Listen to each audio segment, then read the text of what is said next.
মহাভারতের কথা অমৃত সমান প্রবীর চ্যাটার্জি বলে শোনে পুণ্যবান। নমস্কার আপনাকে। মহাভারতের কথা ষড়ধিক শতম পর্বে আপনাকে স্বাগত। এর আগের পর্বে শুনছিলাম মহারাজ ধৃতরাষ্ট্র মন্ত্রী কণিকের থেকে পরামর্শ নিচ্ছেন। কণিক ধৃতরাষ্ট্রকে শত্রু দমনের উপায় হিসাবে সাম, দান, ভেদ এবং দণ্ড প্রয়োগের কথা বলছেন। শত্রু, সেটা বাইরেরই হোক আর ঘরের, তাকে যেন তেন প্রকারেণ ধ্বংস করতেই হবে, এই হলো কণিকের উপদেশ। এমন নিষ্ঠুর উপদেশে ধৃতরাষ্ট্রের মনে ব্যথা লাগলেও নিজের ছেলেদের ভবিষ্যতের কথা ভেবে পাণ্ডব ভাইদের ক্ষতি করার কথা তিনি ভাবতে লাগলেন। এরই মধ্যে একটা ঘটনায় ধৃতরাষ্ট্রের কাজ অনেক সহজ হয়ে গেল। শকুনি, দুর্যোধন, দুঃশাসন এবং কর্ণ, এই চারজনের সভা বসল। সভায় কুন্তী সহ 5 পাণ্ডব ভাইদের পুড়িয়ে মারার পরিকল্পনা হলো। এখানে একটা কথা জানিয়ে রাখতে হবে, শকুনির কথা। শকুনি ধৃতরাষ্ট্রের শ্যালক, গান্ধারীর ভাই। তিনি প্রথম হস্তিনাপুরে এসেছিলেন কন্যাকর্তা হিসেবে, চোখে পট্টবস্ত্র বাঁধা গান্ধারীকে নিয়ে। ধৃতরাষ্ট্রের সঙ্গে গান্ধারীর বিয়ে হবার পর ভীষ্মের দেওয়া দান মান গ্রহণ করে তিনি গান্ধার ফিরে গিয়েছিলেন। এরপর আবার যে তিনি কখন হস্তিনাপুরে ফিরলেন তা জানা নেই। নৃসিংহপ্রসাদ ভাদুরী বলছেন, শকুনি কবে হস্তিনাপুরে ফিরে এসেছেন সে কথা স্পষ্ট করে বলা না গেলেও আন্দাজ করা যায়। পাণ্ডু যখন মারা গেছেন এবং ধৃতরাষ্ট্র যখন পাকাপাকিভাবে রাজ্যের শাসনভার গ্রহণ করেছেন, তখন শকুনি গান্ধার ছেড়ে চলে এসেছেন হস্তিনাপুরে। গান্ধার একটি ক্ষুদ্র পার্বত্য রাজ্য, সেখানে থেকে রাজনীতি করার শখ মেটে না। বিশেষত যারা উচ্চাকাঙ্ক্ষী, তাদের কাছে উত্তর ভারত তখন স্বর্গরাজ্য। হয়তো শকুনি আপন আশা আকাঙ্ক্ষা পূরণ করবার জন্য হস্তিনাপুরে তাঁর জামাইবাবু ধৃতরাষ্ট্রের বাড়িতে চলে আসেন। হয়তো দুর্যোধন, দুঃশাসনরা তখন ছোট ছোট। শকুনি এই অবস্থায় তাদের সঙ্গে মিশে তাদের কাছের লোক হয়ে পড়েন খুব তাড়াতাড়ি। ধৃতরাষ্ট্র নিজে অন্ধ মানুষ। অন্ধত্বের কারণে রাজকার্যের নানা অসুবিধে হয় বলেই যে তাকে প্রথম রাজা করা হয়নি, সে কথাও তিনি ভালোই মনে রেখেছেন। কিন্তু ধৃতরাষ্ট্রের এই রাজা হবার মুহূর্তে শকুনি এসে পড়ায় তাঁরও বোধহয় সুবিধেই হলো। কিন্তু এই প্রসঙ্গে মনে রাখতে হবে যে শকুনি হলেন কণিক বর্ণিত সেই শেয়াল, যিনি হস্তিনাপুরের রাজসভায় এসেছেন রাজনীতির ক্রূর খেলা খেলতে। রাজ্যসভায় তিনি বসেন না, তিনি দুর্যোধনের মন্ত্রণা সভার শৃগাল রাজনীতিক। এ হলো মহারাজ ধৃতরাষ্ট্রের কিচেন ক্যাবিনেট। ধৃতরাষ্ট্রের মন্ত্রণা সভায় ভীষ্ম, বিদুরের মতো মন্ত্রীরা রাজনীতি শাস্ত্রের প্রজ্ঞা দিয়ে বিষয় বিবেচনা করেন। আর তলায় তলায় এই যে মন্ত্রণা সভা বসেছে, এর সদস্য মাত্র 4 জন: শকুনি, দুর্যোধন, কর্ণ এবং দুঃশাসন। সর্বহিতৈষিণী বুদ্ধি দিয়ে এরা বিষয় বিচার করেন না। দুর্যোধনের স্বার্থ লাভ কিভাবে হয় এবং সেই সঙ্গে অন্যেরাও সেই স্বার্থের ওপর কিভাবে নিজের স্বার্থ লাভ করতে পারেন, সেই ভাবনা সুদৃঢ় হয় এই সভায়। ধৃতরাষ্ট্র নিজের প্রজ্ঞায় এদের মত অন্তর থেকে মানতে পারেন না, কিন্তু পুত্র স্নেহে অন্ধ হয়ে তিনি এই মন্ত্রিসভার আপাত রম্য সিদ্ধান্তগুলি মেনে নেন। সাধারণভাবে প্রজাহিত তাঁর আকাঙ্ক্ষিত বস্তু হলেও সেই হিত পাণ্ডবদের মাধ্যমে সম্পন্ন হোক, এ তিনি চান না। প্রজাদের জন্য ভাবনা আর ভালোবাসাই শেষ পর্যন্ত কাল হলো যুধিষ্ঠিরের। রাজা ভালোবাসলে প্রজাও রাজাকে তেমনই ভালোবাসে। যুবরাজ যুধিষ্ঠিরের গুণপনায় তারা এতটাই মুগ্ধ যে তারা মাঠে ঘাটে সর্বত্র যুধিষ্ঠিরের গুণ গাইতে লাগলো। তারা যুবরাজ যুধিষ্ঠিরকে রাজা হিসেবে দেখতে চাইল। তারা এক এক জায়গায় মিলিত হয়ে বলতে লাগলো, আরে আমাদের ধৃতরাষ্ট্র তো জন্মান্ধ বলে আগেই রাজ্য পাননি, তো এখন আর তিনি রাজা হবেন কি করে? আর ওই যে চিরকুমার ভীষ্ম, তিনি তো সেই কবে প্রতিজ্ঞা করে রাজ্য প্রত্যাখ্যান করেছেন, তিনি অন্তত কোনোদিনই রাজ্য গ্রহণ করবেন না। তার থেকে এই আমাদের যুবরাজ যুধিষ্ঠিরই সবচেয়ে ভালো। বয়সটাও কম, আর এই বয়সেও যেমন তিনি সত্যবাদী, তেমনই তার দয়া। আমরা তাই যুধিষ্ঠিরকেই রাজা হিসাবে বরণ করব। যুধিষ্ঠির রাজা হলে আমাদের ভীষ্ম, ধৃতরাষ্ট্রেরও কোনো কষ্ট থাকবে না। আমাদের যুধিষ্ঠির বুড়ো মানুষদের দুঃখ খুব বোঝেন। সমস্ত রাজকীয় উপচারে সেবা করেই তিনি এদের সুখে রাখবেন। যুধিষ্ঠিরের জন্য মাঠে ময়দানে জনপদবাসীদের মধ্যে এই যে আবেগতুষ্ট কথাবার্তা চলছিল, তা দুর্যোধন শুনতে পেলেন বিনা কষ্টে। যুধিষ্ঠিরের এত প্রশংসা শুনে তাঁর মন মাৎসর্য এবং ঈর্ষায় জ্বলে উঠল। সাধারণ লোকের সরল কথাবার্তাগুলি তিনি মোটেই সহ্য করতে পারলেন না। ক্ষোভে, দুঃখে, ঈর্ষায় তিনি উপস্থিত হলেন পিতা ধৃতরাষ্ট্রের কাছে। মহাভারতের কথা অমৃত সমান, প্রবীর চ্যাটার্জি বলে শোনে পুণ্যবান। আপনাকে জানিয়ে রাখি, আমি শুধুই কথক ঠাকুর নই, আমি একজন মিড লাইফ ট্রান্সফরমেশন কোচ। আমার মিশন হলো 1,00,000 জন 40 পুরুষকে জীবন বদলাতে শেখানো।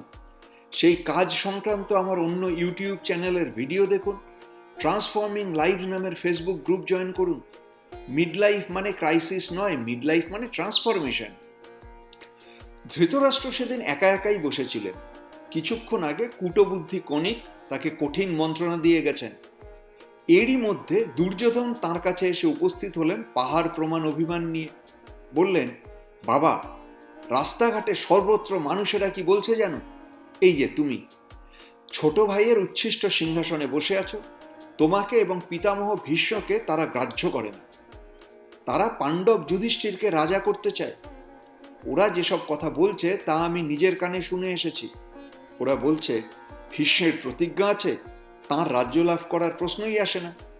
আর পাণ্ডু নিজ গুণেই পৈতৃক রাজ্য পেয়েছেন, আর তুমি তো জন্মান্ধ। তুমি বড় ভাই বলে রাজ্য পেয়েও শুধু অন্ধ বলে রাজ্য পেলে না। তাহলে রাজ্য পাবে কে? রাজ্য পাবে যুধিষ্ঠির। দুর্যোধন ধৃতরাষ্ট্রের সব থেকে ব্যথার জায়গায় আঘাত দিয়ে বলে চললেন, যদি পাণ্ডুর ছেলে উত্তরাধিকার সূত্রে পিতার রাজ্য পায়, তবে নিশ্চয় তার পুত্রই আবার রাজ্য পাবে। এই যদি চলতে থাকে তবে আমরা কি দোষটা করলাম? রাজার বংশে জন্মে পুত্র পুত্রাদিক্রমে আমরা চিরকাল রাজ্যহারা হয়ে থাকব। দুর্যোধন এমন করুণভাবে ধৃতরাষ্ট্রকে বোঝাতে পেরেছেন যে পুত্রদের প্রতি এই বঞ্চনার জন্য ধৃতরাষ্ট্র নিজেকেই এখন দায়ী ভাবছেন। পুত্রের প্রতি মায়ায় তিনি এখন কণিকের পরামর্শ ঠিক বলে ভাবতে লাগলেন।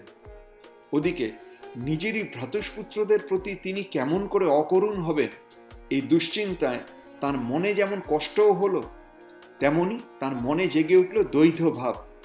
কাকে রাখবেন তিনি, দুর্যোধনকে না যুধিষ্ঠিরকে? ওদিকে দুর্যোধন শকুনি কর্ণ দুঃশাসনের কূট আলোচনা চলছে, কিভাবে পাণ্ডবদের রাজ্যহীন হতশ্রী করে দেওয়া যায়। তারা আজ ধৃতরাষ্ট্রের রাজসভায় একান্তে দাঁড়িয়েই একটা সিদ্ধান্ত নিয়ে নিলেন। দুর্যোধন তারপর ধৃতরাষ্ট্রের কাছে গিয়ে বললেন, তুমি একটা সুন্দর উপায় বার করো বাবা, যাতে আমাদের পাণ্ডবদের দিক থেকে কোনো ভয় না থাকে। তুমি উপায় বার করে এদের বারণাবত নগরে নির্বাসন দাও। ধৃতরাষ্ট্রের মনে সেই দ্বৈধ ভাব আরও প্রবল হলো। দুর্যোধনের ভাব পরীক্ষা করার জন্য সামান্যভাবে পাণ্ডবদের সম্বন্ধে বললেন, দেখো বাছা, আমার ছোট ভাই পাণ্ডু সব সময় নিয়ম নীতি ধর্ম মেনে চলতেন। আবার আত্মীয় স্বজন জ্ঞাতি গোষ্ঠীর ওপরেও তার সঠিক নজর ছিল সবসময়। তাঁদের যোগ্য মান সম্মান দেওয়ার কথাটাও তিনি কখনো ভুলতেন না। বিশেষত আমার কথা যদি বলো, তবে আমাকে যে তিনি কি চোখে দেখতেন তা ভাবা যায় না।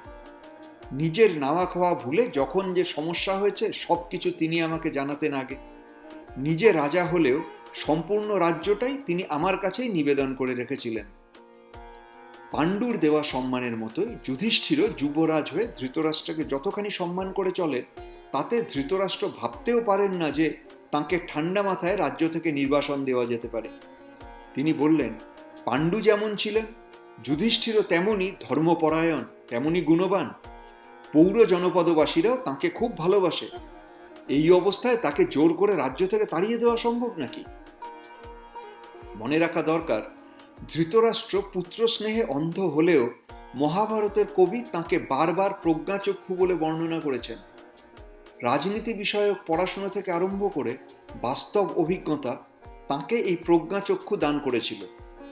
তিনি দুর্যোধনকে বললেন, মনে রেখো দুর্যোধন, যুধিষ্ঠির এখন একা নন। তিনি শুধু পিতৃ পিতামহের রাজ্যই পাননি, তার সঙ্গে পেয়েছেন পিতৃ পিতামহের পরম্পরায় নেমে আসা কতগুলি মন্ত্রী এবং এক বিশাল সৈন্যবাহিনী।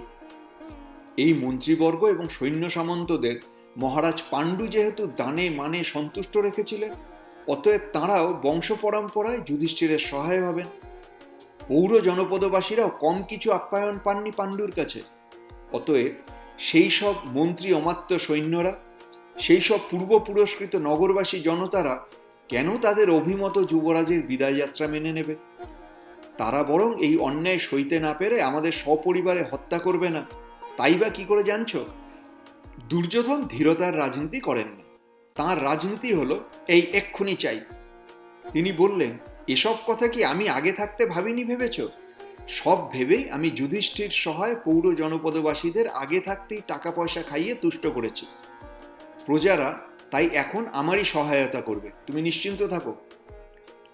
যুধিষ্ঠির যুবরাজ হয়েছেন বটে, তবে রাজ্যের শাসন সংক্রান্ত সব বিষয় তিনি নিজের হাতে রাখেননি। রাজকোষ এবং মন্ত্রীবর্গের ভরণ পোষণের জন্য যা বিলি ব্যবস্থা করতে হবে, এই সম্পূর্ণ বিষয়টা তিনি দুর্যোধনের হাতে ছেড়ে রেখেছিলেন। হয়তো এই ব্যবস্থাই ধৃতরাষ্ট্রের সম্মত ছিল। যুবরাজ না হতে পেরে যাতে ক্ষোভ না জন্মায়, সেই জন্যই অর্থের মতো গুরুত্বপূর্ণ বিষয় দুর্যোধনের হাতেই ন্যস্ত ছিল। ভীম অর্জুন বিভিন্ন জায়গায় যুদ্ধযাত্রা করে যে বিশাল অর্থ এনে ফেলেছিলেন হস্তিনাপুরের রাজকোষে, সেই অর্থের অধিকার যুধিষ্ঠির নিজের হাতে রাখেননি। হয়তো অর্থের প্রকৃতিগত মালিন্য এবং অর্থের দানাদান সংক্রান্ত স্বাভাবিক দূষণের গ্রাস থেকে বাঁচতে চেয়েই যুধিষ্ঠির নিজে এই অর্থের ভার নেননি। কিন্তু দুর্যোধন যে অর্থ সম্পত্তি তাঁদেরই বিরুদ্ধে কাজে লাগাবেন, এটা যুধিষ্ঠিরের সর্বহিতৈষিণী রাজনৈতিক বুদ্ধিতে কুলোয় না। দুর্যোধন ঠিক এই ব্যাপারে নিজের কাজটি গুছিয়ে নিয়েছেন। তিনি বললেন, তুমি ভেবো না বাবা, মন্ত্রীবর্গ এবং অর্থভাণ্ডার এখন আমার অধীনে। অতএব মন্ত্রীদের সহায়তা অথবা প্রকৃতি সংক্ষোভের বিষয়ে তুমি কোনো চিন্তা করবে না। তুমি শুধু মিষ্টি করে কোমলভাবে পাণ্ডবদের বারণাবতে নির্বাসিত করো। তারপরের সব ভাবনা আমার উপর ছেড়ে দাও। তারপর কি হলো সে গল্প শুনুন মহাভারতের কথার সপ্তধিকশতম পর্বে। মহাভারতের কথা অমৃত সমান, প্রবীর চ্যাটার্জি বলে শোনে পুণ্যবান।